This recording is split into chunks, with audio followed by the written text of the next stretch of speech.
Thank you, Mike. And on that note, it is noon Pacific time. We're here in Bellevue, Washington, and just wanted to say thank you so much for joining us this afternoon. I'm excited. We've been patiently waiting to get into today's presentation, which is Smart Tax Strategies for Retirement in 2024.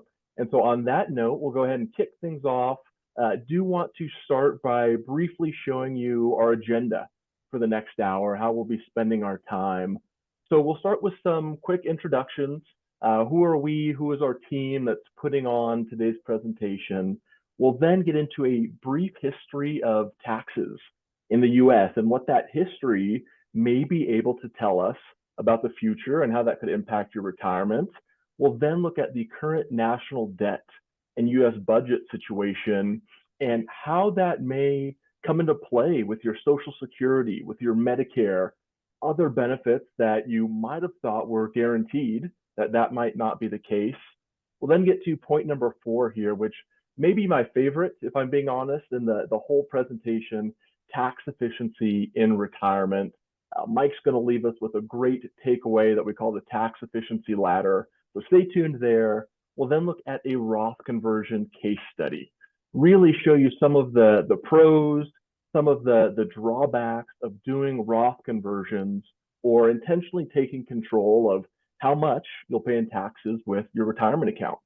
We'll then make sure to save time at the end for a Q&A portion. So please, there's a Q&A, a question and answer box on the bottom of your screen. We want this to be as interactive as possible. So please send those questions to us throughout. We're going to take a few brief pauses along the presentation to address some of those live with you, as well as leaving some time at the very end. On that note, we can go ahead and get into some introductions here. I'm very grateful for our team who helped put together these slides. They strategically chose to show my better half there. That's my wife, Allie. And heck, I'll say better 2/3. That's also our golden retriever, Jet. And the reason that I'm so passionate about providing education around taxes, around retirement, stems back to, unfortunately, seeing some stories from my parents and going through it firsthand, where I got to see what happens when a family puts 110% of their energy into kids and into spending time raising the family. And unfortunately, that means that they missed out on saving for retirement, on minimizing taxes over decades, on investment strategy, and it hurt them later on in life. And to me, that just always felt so unfair that families, that individuals would have to make that choice. And so, when I started here with Merriman over a decade ago, it was to truly help parents and families like my own, where you've got your own passions, your own things that you like doing, whether it's time with the kids, traveling, maybe picking up a new sport like pickleball. But it's so important to have a partner to help take care of everything else behind the scenes. And that's what we're going to start touching on today. On that note, I'll pass it off to my friend and co-host here. This is Mike Ersser. Thank you, Frank. And so, yes, sticking with the theme here, we got a personal photo and, of course, the professional shot. I'll jump right to the personal. So you got a picture of my family down there. It's my wife, Alyssa, our oldest son, Cameron, who's about 3.5, and our youngest son, frowning, as he always does when he's outside, Jackson, who's about 1.5 years. And that is at Artist Point. So here up near Mount Baker, we took a fun trip last year and went tent camping with a couple friends with young children, and it did go off successful. So it was encouraging and fun at the same time. And getting outdoors, for what we like to do is priority and then kind of where we spend our time outside of work. I've been a certified financial planner here with Merriman for the past 5.5 years or so. And really what got me into the financial planning space, for that matter, was student loans. And so my wife and I both graduated with student loans. On her side, she had the undergraduate and the doctorate loans. And so we had a big pile of debt. And, looking at it, my curiosity said, hey, how much is this going to cost us, right? What's the interest on all this debt? How long is it going to take until we have, this amount paid off? And it was really getting into old school finance, busting out an amortization table and really looking at the numbers that was our light bulb moment to say, wait a minute, there's got to be a better path. And so sure enough, we created a goal to pay down those loans in a very quick time period. We knocked it out in a little over 3 years, really shut down a lot of our life to get that priority to the forefront. And we couldn't be happier. We got through it in a way faster than expected. We paid a lot less interest, and that really freed up, our mind and our dollars to be utilized for other purposes, which our son Cameron was born pretty shortly after. So it all played out very well for us in the sense of timing. And it all goes back to goal setting and really having that kind of light bulb moment of what has an impact for us. And I said, hey, I enjoy getting into the weeds on this. I enjoy kind of finding that solution. Why not help others do it? And so that led to me pursuing the financial planning path. And it's something Frank and I absolutely enjoy, shining a light kind of in the shadows of some of the financial planning topics to give people power to make the right decisions for their situation, which we'll get into here today. So thank you, Frank. Thank you, Mike. And your professional photo, not bad. I prefer the family photo. If I'm correct here, child number 3 on the way. We do, yeah. We have a baby girl coming at the end of June. So 2 was not enough for us. We wanted a girl very badly, and that led to what we have coming up. So very fortunate, and yeah, we're growing. So our tax planning needs to be that much more efficient in these early years. Yes. Well, congratulations, first off. And I know that this, I'm sure, didn't come into the conversation with you and your wife, but I've been getting this a lot lately. There could be potential reductions to tax deductions for children coming up here in the next few years. It's just one of the many unknowns that we're trying to get ahead of and help folks do some intentional planning, which gives a nice segue to the rest of our presentation here. Something that was so important for us to call out at the start is that your tax strategies, they don't work in a vacuum. And so you may hear some wonderful ideas today that you hadn't thought of, but please, we encourage you to pause for a moment, ask additional questions, really make sure that it's right for you, and make sure that it fits into your overall comprehensive financial plan. And when I say that, tax strategies that's going to be our focus today, but you also need to make sure that you're not neglecting your insurance planning or preventing any risks from coming and wiping away this nest egg that you and your family have worked so hard to build up. It can't come at the detriment of your investment planning, making sure that you are taking and receiving the growth that you need to achieve your goals without taking on additional risks more than necessary. Retirement planning, and I link that a lot to cash flow planning as well. When your employment years are behind you, which is a great milestone, but what are you going to do to recreate that retirement paycheck? Whether it's Social Security, whether it's pensions, which are a lot less common these days, or are you going to be pulling from your retirement and investment accounts? And also your estate plan.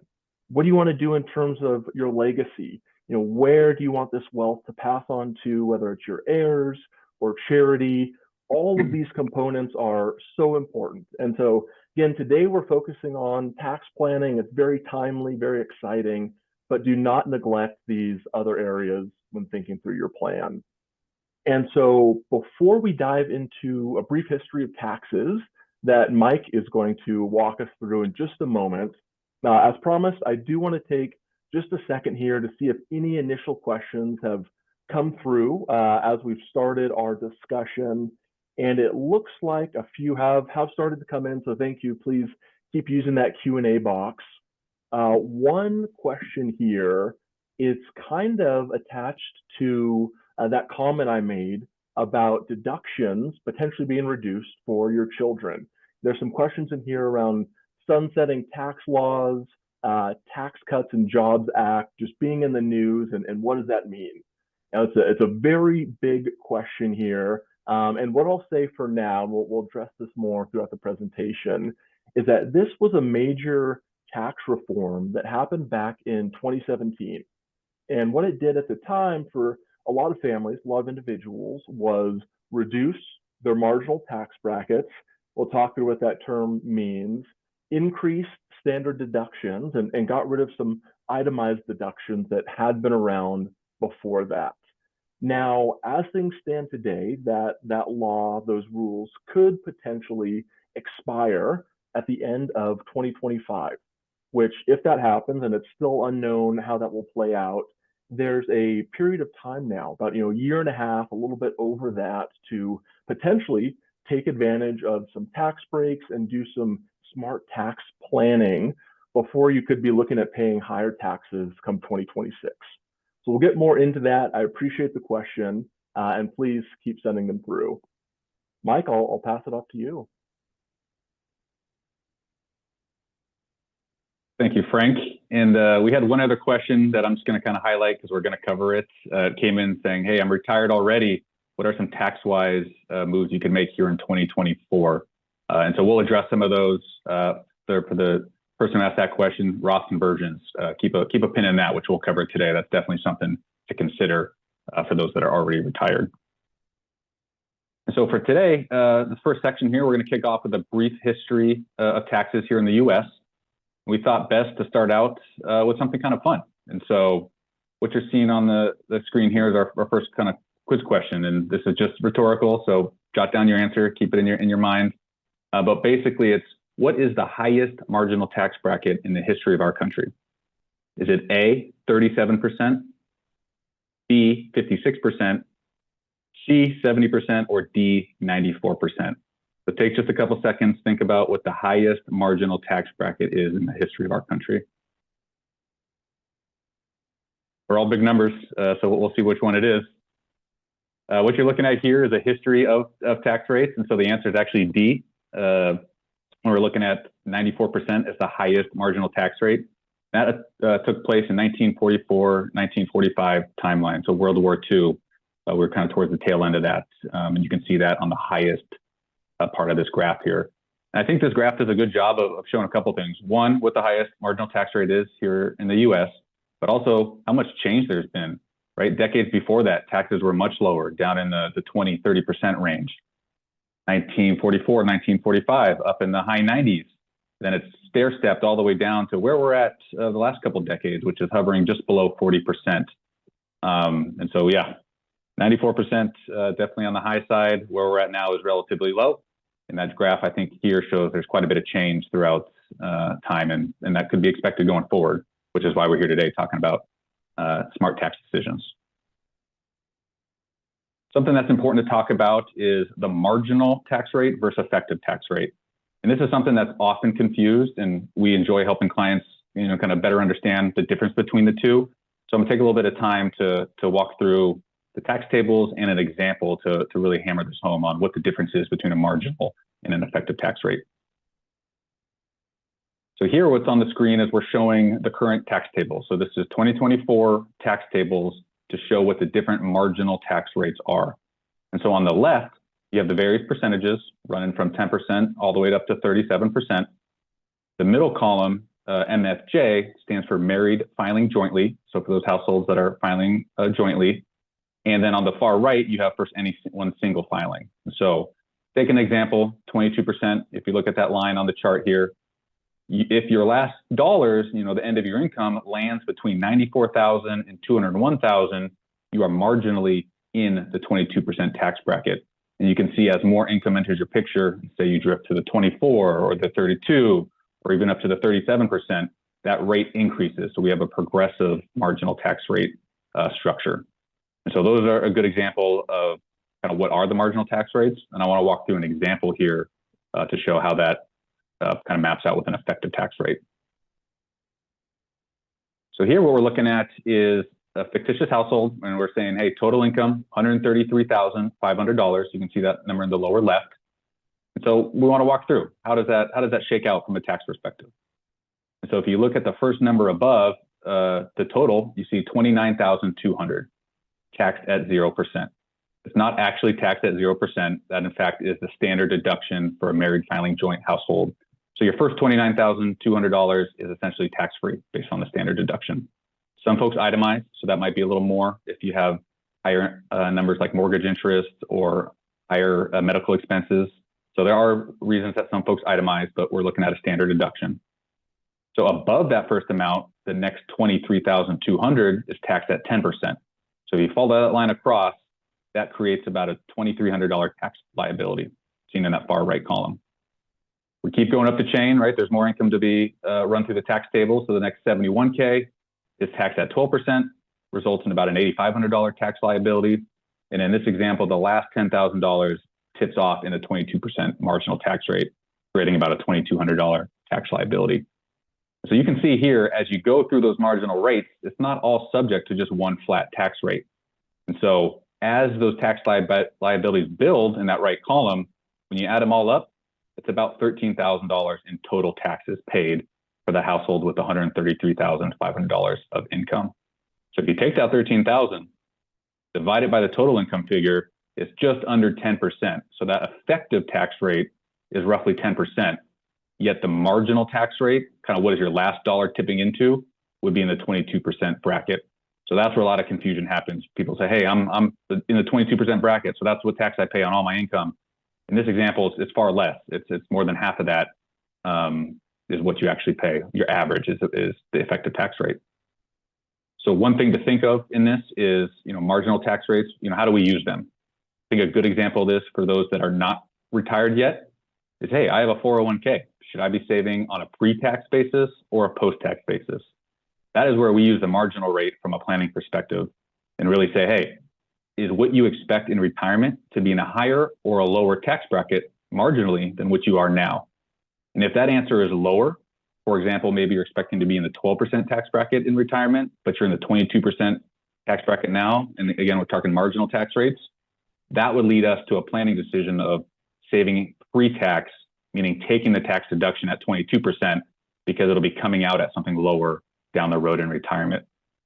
That's easy to say on a pencil and paper, but as tax rates change and lifestyle shift, it's a hard decision. And so that's one of those things that we help clients navigate each year with the information we know now, information and assumptions that we find credible going forward, and we do the most accurate planning in that moment. And so hopefully that distills the difference between both the marginal and the effective tax rate. Effective being relatively the average tax you pay over a given income amount, marginal being as your taxes go through the tax brackets with your last dollar kind of topping off in your marginal rate, in this example, 22%. We're gonna hit another fun quiz question here. And so just thinking about taxes and what Frank kind of hinted to earlier on the Tax Cuts and Jobs Act, what will happen to the highest marginal tax rate beyond 2026? Most folks think A, it'll go up, or B, it'll go down. While you're thinking about that, your gut probably had an answer jump out immediately. We have a couple hints. And so Peter Diamond and Emmanuel Saez are two well-known economists who wrote a paper several years ago, really highlighting the fact that tax rates are likely to go up. And the gist of that paper is essentially that higher income earners are going to be paying a higher tax rate. And you saw from that marginal tax bracket that as you earn more income, those tax rates get higher and higher and higher. So we're there now. And I think the table might be set for higher taxes in the future, given where we're at historically, if you remember back to that first tax timeline chart. One thing that's interesting, we get a lot of questions on, hey, how are Medicare and Social Security, taxes going to work? I've heard news stories, right? Clients bring us concerns quite often on, hey, Social Security is going to run out. Is it going to be there for me come retirement? And so I want to take a couple minutes here just to break down some Social Security, both the origination, where we're at now, because really the name of all this is if we can save taxes now, if something like Social Security was to go through a change and you get less of a benefit in the future, by saving taxes now, you will have more income available to spend. And so this is a way that you can kind of solve a few problems just with prudent, smart tax planning. So we focus on Social Security. The program was established in 1935. And at that time, roughly 159 workers were contributing to Social Security for every one benefit recipient taking money from the system. So remember that number, 159 to 1. The age to draw benefits was age 65, yet the average life expectancy was only 61. So if you think about that dynamic, those numbers are not incorrect. Social Security was really a backstop in case folks outlived what the IRS might assume from a mortality perspective. So that landscape has shifted dramatically, and I'll get into that. But original Social Security, more of a backup system with quite a few folks contributing for every one person drawing a benefit. A little bit of evolution of Social Security. There's been several changes, highlighting a few. 1950s added disability insurance benefits. That was a big change going back a couple decades ago. 20, 30 years later, 1970s roll around, there was a large benefit formula calculation mistake that led to larger benefits. It actually took 7 years for the government and IRS to figure that out and make adjustments. So that took place in 1977. Really, the last major overhaul was 1983, which was back with President Ronald Reagan, and that was focused around kind of what we're looking at now. Is Social Security going to run out, and what adjustments could be made? So it's been a while is the moral of that story, and that definitely paints the table for potential changes coming up in the future. Frank and I are not here to say, hey, we know what that's going to be, and here's how it's going to shake out. But we are here just to bring awareness to it, and then help other areas that you could take action or do work now to help protect and put yourself in a better situation in case there was a larger change structurally down the road. So where are we at now? Remember that number I first shared, 159 to 1. We are currently at 3 to 1. 3 people contributing to the system for every 1 person drawing benefits. That's a stark difference from mid-1930s, 1940 timeline. The age to draw benefits has dropped down to age 62, which is the earliest you can take Social Security. You can delay it till age 70, and there's both pros and cons of timing on that we're not going to get into today, but the earliest you can draw benefits under this typical structure is age 62. Average number of years to draw benefits, 12 to 18 years. And when our outflows are going to exceed inflows, we're already there. And that didn't happen in just 2024, but we are experiencing that now. It's actually been like that for the past year or two. And so we have less coming in than going out, which leads to the bottom stat down there that when will those reserves be exhausted? 2034 is where we're on pace now. Actually running out in 2033 at some point, but in 2034, those reserves are set to be exhausted unless there's a change. And so again, we don't know what change is coming, but this table has been set for some sort of adjustment in all likelihood, the near future. How did we get here, right? There's a couple larger components to this. A lot more folks retiring, right? The baby boomer generation has kind of swung things a little differently in terms of who's retiring and when. Longer life expectancies, whether that's personal healthcare choices to live a healthier lifestyle, or simple medical advancements or treatments that have folks, outliving certain situations that were not the case, 40, 50 years ago. Lower earning power of Social Security. Outside of the last couple of years, interest rates have been historically low, and so those reserves have not had a lot of earning power, with interest rates being, near rock bottom. So that has contributed as well. And then, of course, for any major overhaul, Congress has to agree, and that tends to be a tough situation, especially as a recent. And so there's a lot of stars that are aligning to paint the scenario that we're in right now. The path out is still TBD, but it's something to at least be focused on and planning around while you can. A couple things I want to highlight real quick too, and I'll turn it back over to Frank, is your Social Security statement, right? For folks who are on Social Security, you get your benefit, you get your 1099 essay that lets you know what the benefit was, how much tax was withheld, and what your next year benefit is going to be. But if you look at the fine print, Social Security benefits, I'm just going to read the first couple sentences here. Your estimated benefits are based on current law. Congress has made changes to the law in the past and can do so at any time. So it's simply an estimate based on current law. What does that mean to us? It means that the laws could change, therefore your benefit could change. And so this is all with painting the picture of, let's do some smart tax decisions now to save you on taxes so you have a bigger pot of money to lean on in case things like Social Security are adjusted.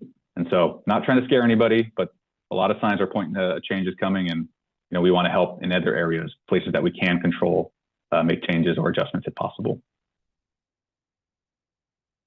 Before I turn it over to Frank to talk national debt in the U.S. budget, I did want to check in on the questions, and it looks like we do have a good one here. What rate matters more, your marginal tax rate or your effective tax rate?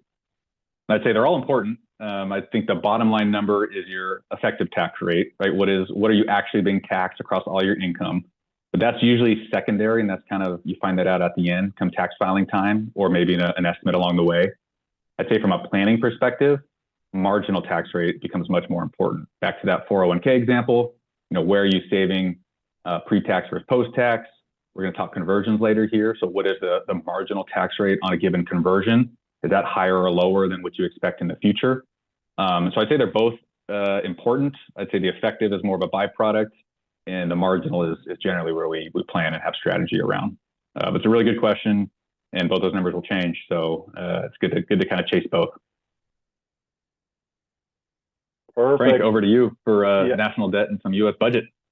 Thank you, Mike. Also had two other wonderful questions come my way while you were chatting.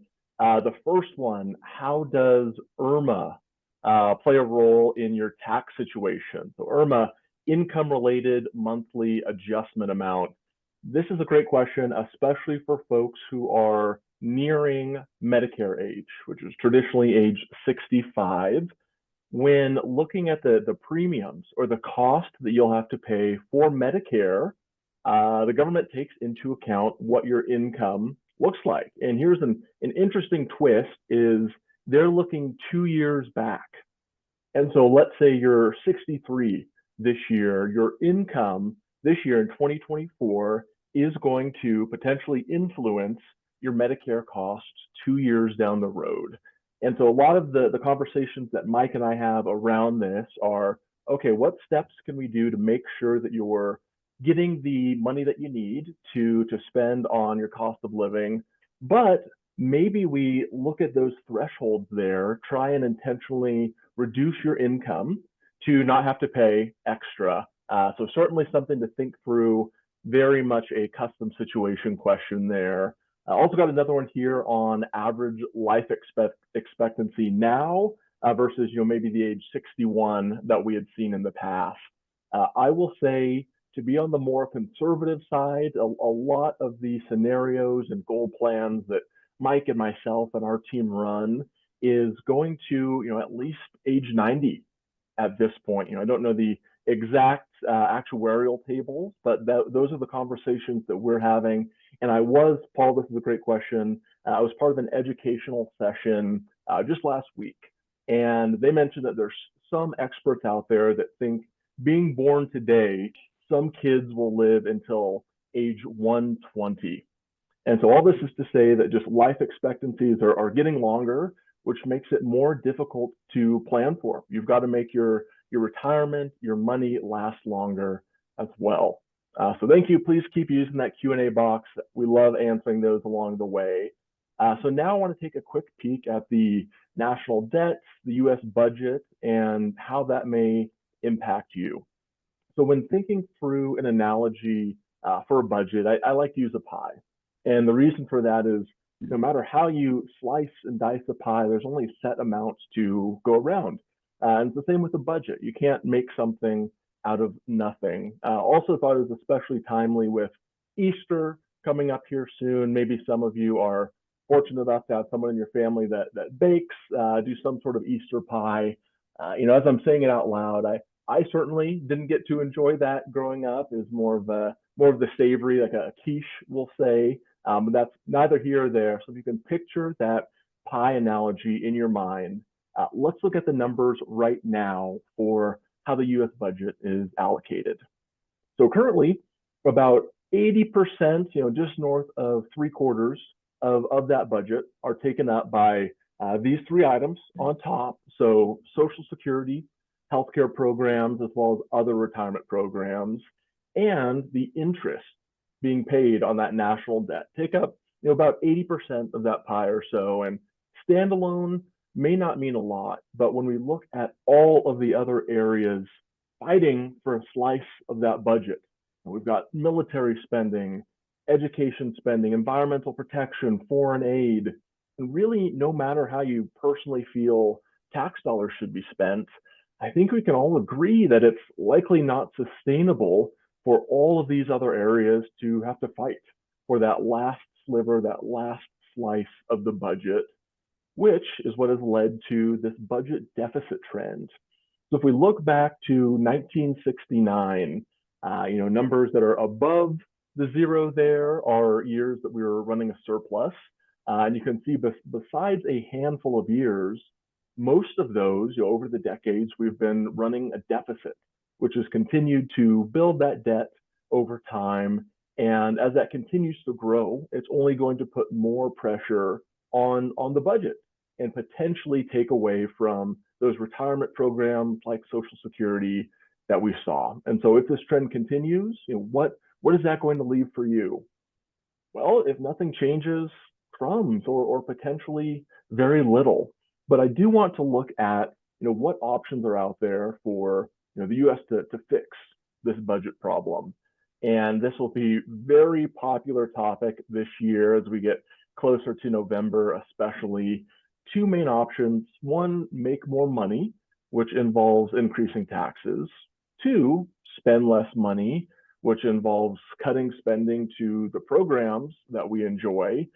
We can see that neither of these are very popular, which goes back to Mike's point about Congress not often being able to agree on much, which is led to using option number 3 or credit cards.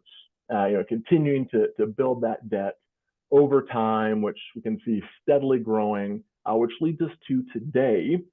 The national debt figure sits at just north of $34 trillion and growing.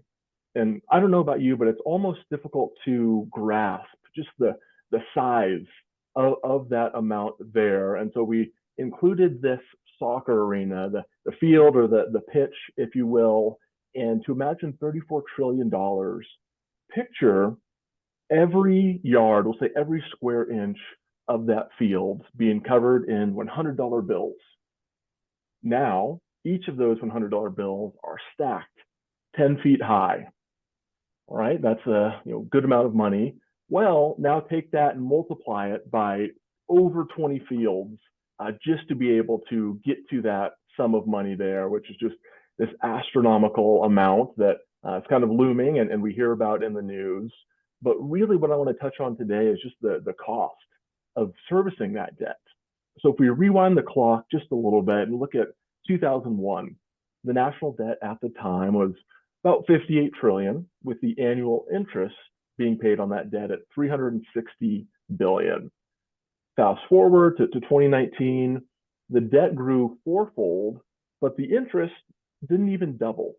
I don't have a handy poll question here like Mike does, but just think to yourself for a moment, why is that? Why could there be a significantly larger amount of debt, but the interest not being growing proportionally with that amount?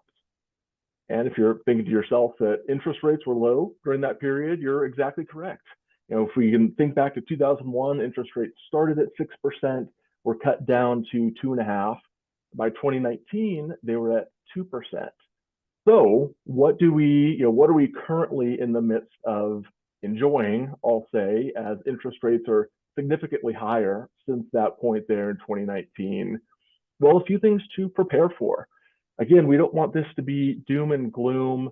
Certainly, Mike, myself, our team, we don't have any information that Social Security would go away, but it's not difficult to imagine some changes, whether that's the full retirement age that you can claim being pushed back or benefits potentially being reduced. Same with Medicare. We don't have any belief that Medicare is going to go away completely, but not difficult to imagine benefits being reduced or your costs, the premiums being a little bit higher. Also, as we touched on and had the vote on earlier, there's the scenario for taxes to go back up, especially to what they've looked like in the past, in that past 100 years marginal tax rate chart that Mike showed us. And so when we're showing you these items, we really just want you to think about how can you take control of the amount that you're going to be spending in retirement. It may not look like your parents, your grandparents' retirement, where they had a pension, Social Security, these benefits to be able to carry them through and didn't have to have much worries, besides that. Instead, now we have to plan for these things that may not be there, may potentially be reduced in the future, which is why we like to run goal plans for the families that we help, and can touch more on that later. But just wanted to put these items on your radar so that you're prepared for what retirement may look like in the future. And so again, earlier, I promised that this next section, tax efficiency in retirement, is my personal favorite. I do want to take a quick pause here just to see what questions have come through while I've been chatting here. So I'll look over at this side. Okay, great question that came through along the lines, and I'm paraphrasing a bit here, but with Social Security, with Medicare, these benefits potentially changing, what stock allocation should I have in my investments to make up for that? Wonderful question. I love what you're thinking about here. That is a very personal and individual situation. If we can, would love to have a conversation afterwards to think through that piece. But that is one lever to think through. If you have to make your wealth last longer, does it involve changing up your investment allocation? Does it involve spending less, working longer? There's many different components to think through and find really what fits best in the plans and the lives for you and your family. And so on that note, Mike, I'll pass it off to you. Thank you, Frank. And I'm going to hit another question that was kind of back from, I believe, my Social Security breakdown. And someone had suggested, why don't they raise the wage base in terms of what income is subject to Social Security tax? And that's definitely an option that could be on the table. A couple other things you think about, maybe as they push the full retirement age out even further. Right now, for most folks, it's age 67. For those that are retiring right around now, it could be 66 years and a few months. It varies by birth date. But those are a couple, just right off the bat, raise the wage base, bump out the amount or the timing of when people can draw benefits. Also, they could increase the actual tax percentage in terms of what people are paying right now. It's around 6%, and it could be something higher in the future given a change. And so a lot of options, and what we generally give clients guidance on, and this is not something we know at all, but it just seems logical that most changes enacted would probably affect a younger generation because it's not going to swing voting too much, right? If you think about messing with everybody's current benefits, that's really going to disrupt quite a few people's lives. So that might affect votes more than if they made changes for the next generation where they might not be as in tune with Social Security as somebody who's actually drawing. So a lot of options on the table. I hope you're not taking away that they're going to turn it off here in the next couple of years, but changes in some capacity are likely headed our way. So I'm going to kick us off here with the tax efficiency in retirement, which I think is a good portion of this presentation. I want to talk through a tax efficiency ladder. And essentially, why are we talking about this, right? Why are we talking about different types of accounts, different ways to fund accounts? And it goes back to what I mentioned earlier. How can we save taxes? And that doesn't always mean in a given year, but in a lifetime. How can we pay less taxes so we have more money available to spend and enjoy or gift or treat others with? And so we're going to talk through some strategy here. So when we start off with the ladder, right? What's the lowest level on the ladder? That's going to be your taxable accounts. Think a brokerage account, an individual account, maybe a joint account with a spouse. This account, essentially, you get no deduction on money going in. So it's generally after-tax money from your paycheck that you put into an account like this. Throughout the given year, you do get a 1099 composite, which shows you what has brought on a tax bill throughout the year of activity that's happened within the account. And then when you take money out of this account, you will generally owe capital gains, short-term versus long-term. Generally, at short-term, if you've held it less than a year, that position's been held more than a year, you get a lower tax rate, a more favorable tax rate. But not about a lot of advantages here. You don't get a deduction on the front end.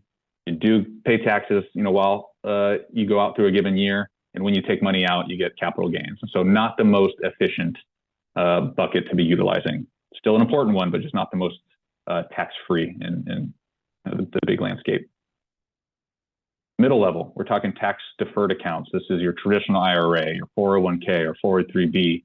And so the middle, it earns its middle spot because you do get a deduction on contributions. So money going into a tax deferred account generally reduces your tax bill because you avoid taxation on the money being contributed. While the money's in that account and growing throughout the year, it's tax deferred, meaning it's not creating a tax bill in that given year. And when you take the money out in retirement, that is where the taxes really enter the picture. And an example, you have a 401k, you take out $10,000, that's $10,000 of income added to your landscape. And so that's where they get you on kind of this middle level of accounts being tax deferred accounts.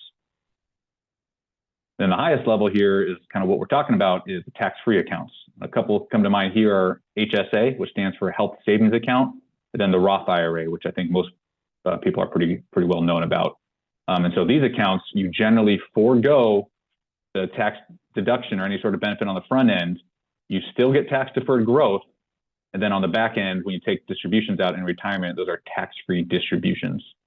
The HSA has a couple caveats there where you actually do get a deduction on the front end if you have a high deductible healthcare plan. And so that's actually kind of the golden account. It's the health savings account. In order to have one, you do have to have a high deductible healthcare plan.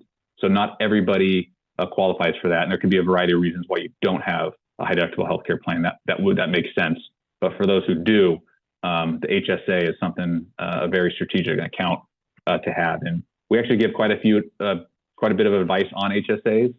One method is you invest in the HSA, right? So you contribute to it. You actually invest the holdings within your HSA. And if you're able to, you cash flow medical expenses to the extent that you can, because you can save those bills that you cash flowed and pay yourself back with the growth of the HSA down the road. So there's some efficiencies there for folks that can stomach the cash flow in a given year. But I think most of today, we're going to focus on the Roth IRA, which is a little more wide known. So how do we do this? How do we get money from the lowest level to the highest level? There's a couple options: contributions and conversions, and we're going to walk through both. So for the question that was asked earlier about, hey, I'm retired, what can I do tax-wise in 2024? A couple minutes here, we're going to talk conversions, which is going to be right up your alley. So on the contribution side, right, how do we get money from the lowest levels after tax money into the highest level? We're talking contributions. So for the HSA, that health savings account, you can contribute $4,150 per year. That's in 2024 for an individual or self-only plan. $8,300 for a family plan. And if you're over the age of 55, you can throw another $1,000 on each of those numbers. So if you're doing the individual, it's $5,150. If you're doing the family plan, it's $9,300. So contributions, what money can go into an HSA. On the Roth side of things, slightly different numbers. And so for an individual, and there is no family plan on a Roth because it is an individual account, that contribution limit is $7,000 per year. And if you're over the age of 50, you get to add another $1,000. So it could be $8,000 of contributions in a given year. There are some specifics specifically for the Roth IRA, meaning you have to have earned income in order to contribute to that account. So for example, if you only earn $3,000, for instance, that would be your limit for that given year of funding that account. If you earn $10,000 in a given year, then $7,000 would be that limit of how much you can contribute. So that's money going into the accounts via contributions. We focus on the Roth IRA. It's not as straightforward as you might think. And so there are some income limitations for those looking to contribute to a Roth IRA. So I'm going to focus on the bottom line there, the married filing jointly, MAGI, which stands for Modified Adjusted Gross Income, in the phase-out range. So for example, if you earned a modified adjusted gross income of the household, when you're talking married filing jointly, of less than $230,000, you can contribute that full $7,000. If you're over the age of 50, it can be $8,000 in a given year. So that's pretty straightforward. If you land between $230,000 and $240,000 in terms of modified adjusted gross income, you can do a partial contribution, meaning you're not going to be allowed to do the full contribution. It's going to be a prorated amount depending on where you fall between those two numbers. And if you earn more than $240,000 for modified adjusted gross income as a married filing couple, unfortunately, you cannot contribute to a Roth IRA because you make too much money in the eyes of the IRS. So the single tax line above, just slightly lower numbers for single filers. And I will say for higher income earners, there's definitely strategies that we help clients navigate, something called a backdoor Roth contribution. We're not going to get into it today because there's quite a few specifics to it, but there are ways, whether it's an individual account like a Roth IRA or an employer account, something called a mega backdoor Roth contribution that is worth exploring if you're running into these income limitations based on contributing through the front door, so to speak. A couple important rules for tax-free distributions. And again, we're focusing on the Roth. You must be 59 and a half years old to qualify for the tax-free distributions. If you aren't, and you take distributions prior to age 59 and a half, you do suffer a 10% early distribution penalty. And that is on the growth of the funds. And so you can take contributions back for money that you put in, but we're talking for growth of the funds, which ideally there's a lot if it is in your Roth IRA. For the HSA side, I know we're not showing that, but in order to have a tax-free distribution on a health savings account, you must have a qualified medical expense to warrant that tax-free distribution. So another item that we could follow up on some specifics. Rule number 2, when we're going back to thinking about Roth IRA accounts, the account must be funded for 5 years to qualify for tax-free withdrawals. This is something that trips up a lot of people, even if you're over the age of 59 and a half. So I'm going to show a breakdown here in a couple slides that gives a little more context to that, but we'll get to that pretty quickly here. So the other piece, right? We just talked contributions. Let's talk conversions, right? And so how do you get money, again, from that lowest level to the highest level? It's through a conversion. And it doesn't exactly flow like this, but in the eyes of the IRS, money is coming out of a tax-deferred account, therefore is taxable, to then be put into the highest level, that tax-free account, via a conversion. And so couple rules there. I think Frank hit on one of these earlier. Read the fine print and do the math. Right? There's a lot of timing situations that warrant this, but also the math. I think the math gets confused quite a bit. And then a good example of that is, hey, maybe I'm in the 12% bracket and there's still $10,000 of room. Why don't I just convert $10,000? That's pretty clear cut. Sometimes you might be missing a piece of the math equation there. Something like IRMA, income-related Medicare adjustment amount. There might be a penalty. It only happens for 1 year, and it's 2 years after the fact, so it's a little strange and sort of a timing. But that additional exposure or expense from the Medicare penalty, you want to add that to the actual tax for the conversion to come up with that true marginal tax rate on what you're thinking about converting. And that marginal tax rate, the decision really should be, is that higher or lower than what I expect to be in the future? And if it is higher, that's an argument to make a conversion. And if it's lower, you'd want to think through other components of that. Another element that pops up for some is Social Security taxation, meaning that you might only have 50% of your Social Security benefit subject to tax. And by realizing a little bit more income, right, $10,000 conversion, boom, that spikes you up to 85% of your benefit being subject to tax. So you'd want to account for that difference in taxation, add that to the actual tax liability of the conversion if we're going back to those marginal tax rates, to come up with what is the true cost of the conversion. And is that percentage higher or lower than what I expect to be in retirement? And so that's a little bit of the complication, but we help clients navigate that all the time. And so it's just something to consider. Rule number 2, get your 5-year clock ticking. And I'm going to walk through an example to showcase why. So say we're sitting here in 2024, Mike and Frank giving good advice. Hey, I want to open up a Roth IRA, start my clock. So you throw $10 into a Roth IRA in 2024. Say we did that right now, it's March. You actually get to backdate that to the beginning of the year. So it would count as if it was in there, January 1st, 2024. So your clock is started, right? So you started in the beginning of 2024. A couple years go by, we're now sitting here in 2028. And for whatever reason, likely taxes, you say, hey, I want to convert $100,000 from my IRA to my Roth IRA. And you do that here in 2028. Because you started that clock back in January 1st, 2024, it's after 2029, so starting January 1st, 2029, you've satisfied that 5-year timeline. So distributions will be tax-free from then on. So this does assume you're 59 and a half. You have funded your account back in January 1st, 2024. Really, it was March, but you get to backdate it. And you did not take the withdrawal until January 1st, 2029. A lot of people get tripped up here because they say, hey, if I'm 59 and a half, why do I have to start my 5-year clock? What if I just do that contribution in 2028? You get a little bit of a sticky situation because you now have to wait till 2033 to have that full distribution, to have assurance that it's going to be tax-free. And the reason is because you didn't satisfy that rule of having your 5-year clock met. And so even if you're 59 and a half, the growth on distributions could be subject to tax if that account has not been open for 5 years. And on a conversion, each conversion has its own 5-year clock. So it's really important just to open up that IRA or that Roth IRA as soon as possible, get that clock started, and that just takes that element off the table because that can be a nasty little surprise for folks who have a big smile on their face taking a tax-free distribution and find out later, not so much. And that's just an uncomfortable spot to be. So start your 5-year clock, even if it's with a small amount, and reach out for specific advice because everybody's situation is different. So I'm going to toss over to Frank to go through an actual case study and bring a little more context to this. But before I do, got a question I think is very timely, and it's essentially, is it better to convert before or after retirement?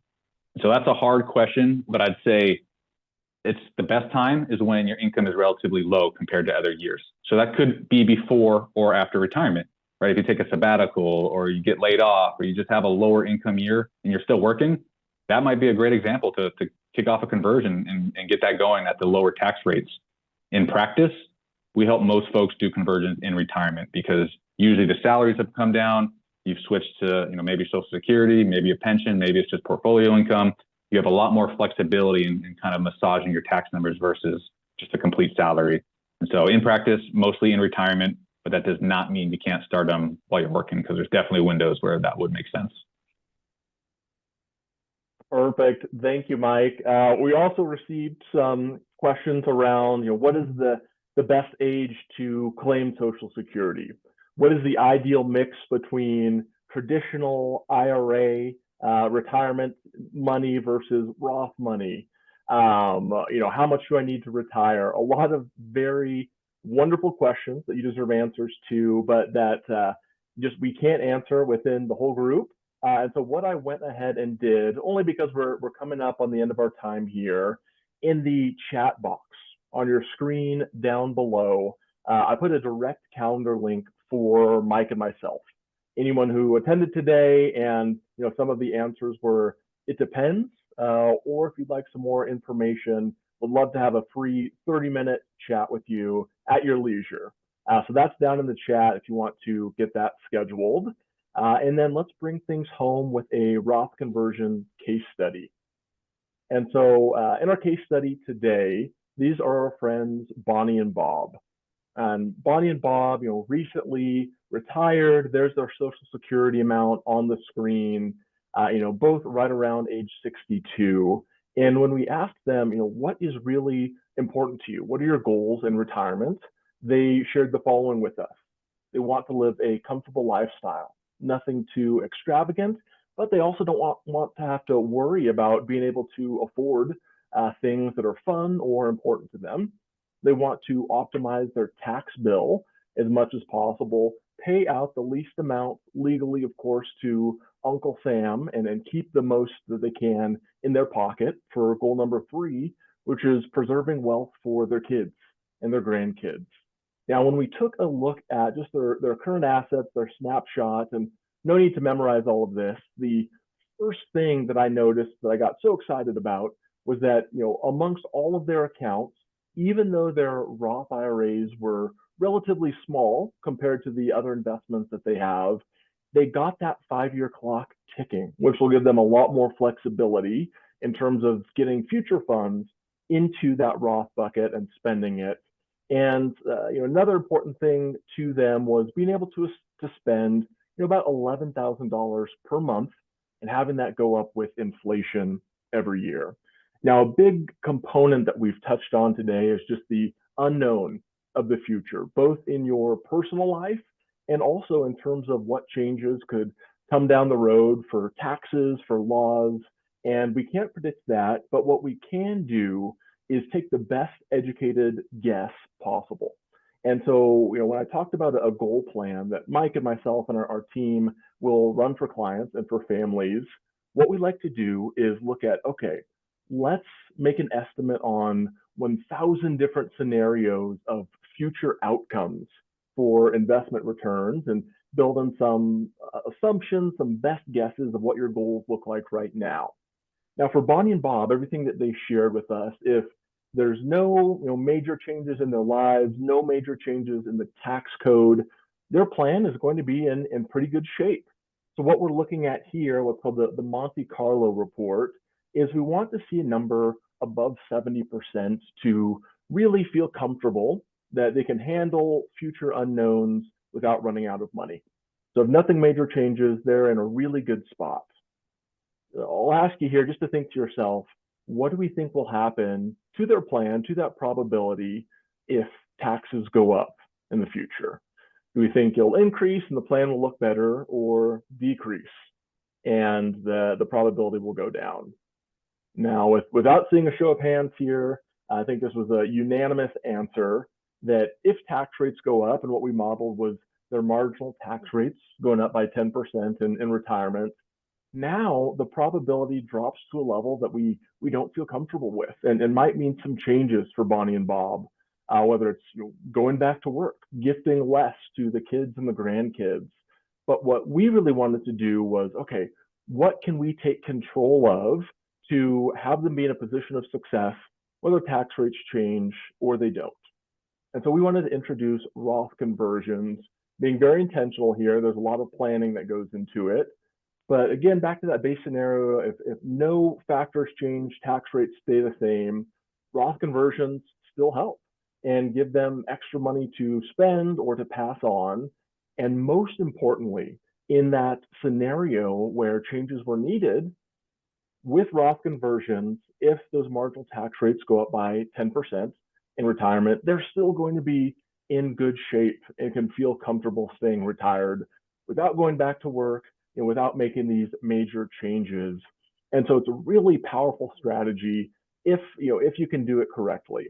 One thing I do want to call out is that when you do Roth conversions, you are intentionally paying income tax at an earlier time rather than waiting in hopes of getting ahead of a major tax bill. And so in this base facts here on the left, Bonnie and Bob could have enjoyed a few years of not owing any federal tax in retirement, but the trade-off would have been these extremely large tax bills later in life that would have really hurt the wealth that they had built up.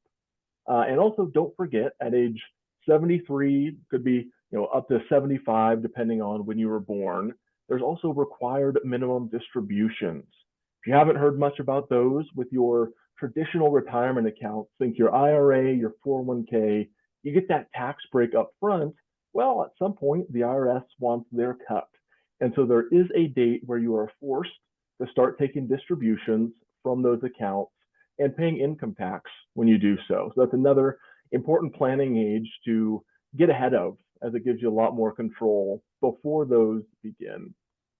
So on the other side there, again, Bonnie and Bob intentionally were paying some taxes at a lower tax rate, taking advantage of those Roth conversions, and just wanted to show you how powerful it can be. So when the tax rate stayed the same, they save $150,000, $140,000 of extra wealth that they get to spend on themselves, pass on to the grandkids. In the scenario we ran where tax rates increase, it saved them over $500,000 in money going out to taxes. And so again, this is just one scenario that we ran to highlight how big of an impact it can have, but make sure, as Mike said earlier, read the fine print, run the numbers, talk with us before planning on that. Another item here that can be beneficial is when you're passing on a retirement account. So let's say to a non-spouse, where it'll become an inherited IRA, inherited Roth IRA. There's now a 10-year rule for the person receiving the funds to completely distribute that account. Now, with a traditional IRA, if you pass that on, they're likely going to be in their prime working years, and a lot more could go to tax than actually them receiving. And so that gift may not be as generous as you were hoping. With a Roth IRA, the 10-year rule still applies, but they get to receive all of those funds tax-free. And so if gifting is important to you, Roth conversions are another item to think through that can have a big impact. Now, I do want to say we're running up on our time here. We did promise an hour. Mike and myself are going to stay a little bit longer to answer some questions, and there will be a recording that we get sent your way. And so feel free, if you need to hop, we'll get that recording your way, but we'll just finish up here. Really quickly, just thinking through, is a Roth conversion right for you? It looked great in the case study for Bonnie and Bob, but just some very important items to think through. Taxes. Do you think your tax bill will likely be higher or lower in the future? Time. If you haven't started that 5-year clock and you might need to spend those funds within the next 5 years, well, it becomes questionable if you should do a conversion there. And another bonus item that's not on here, but so important, is the most powerful and impactful way to do a Roth conversion is by paying the tax bill from an outside account, like a bank account. So that way you're getting the entire amount into that Roth for tax-free growth. So if all of your funds are in retirement accounts, maybe it becomes a little bit less impactful, but certainly something to think through. We know that's a lot to have on your mind, and so we recommend don't try this at home. We don't want any unwanted tax surprises, any consequences like we talked about earlier with increased Medicare premiums.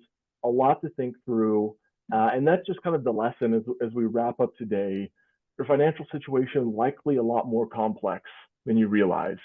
If you can think back to those jigsaw pieces, today was just focused on taxes and all of the thoughts and ins and outs you have to consider there, let alone the other components.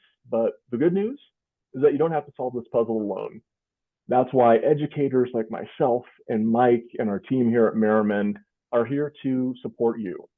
And so, as we take a little bit of time to answer additional questions that have come through, just want to say thank you for spending the time with us here today. You can email us. We'll put our email addresses up on the screen, or go to our website, merriman.com, as well as using that calendar link if that's easiest for you in the chat box down below. And then we can start getting all of those questions where the answer is, it depends on this, depends on that. We can actually get into the nuances with you and get some answers to those specific questions. And so maybe have time here for one or two more questions. Mike, have you seen any questions come through on your end? Yeah, I've answered a few via chat as you were talking through there. So we got, I think, a lot of good answers out there, and it does depend. It's kind of the moral of the story. But I think one that's very relevant that came across for conversions is, should I tell my children about conversions? And I think that's kind of a sticky topic there. Some families are a little more open with their finances than others.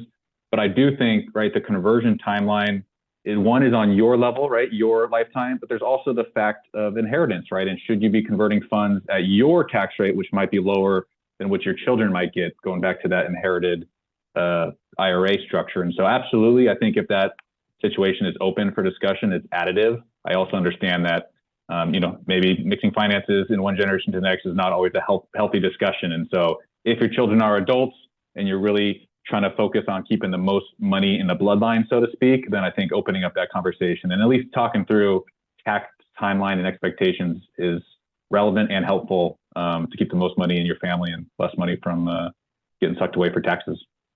Yeah, great point. And then one more question that I'd like to answer here, because it's very timely. We had a question about completing a Roth conversion now before you file your taxes for last year, for 2023. Unfortunately, and this is kind of a commonly confused question here, unfortunately with Roth conversions, they need to be done in the calendar year. So that differs. Remember when Mike was showing us contributions, putting money into the IRA, putting money directly into the Roth, you can do that a little bit into the following year before you file your taxes. And so potentially you could still do that right now for 2023, but with Roth conversions, that needs to be done calendar year. So great question, but could be a good time to start thinking about, maybe how much you want to convert in 2024, and hopefully we can help you figure out that number. And so again, send questions our way, take advantage of that calendar link. We'd love to talk with you one-on-one after this. And again, just really appreciate everyone joining us here today, and hope to see you at our next educational session.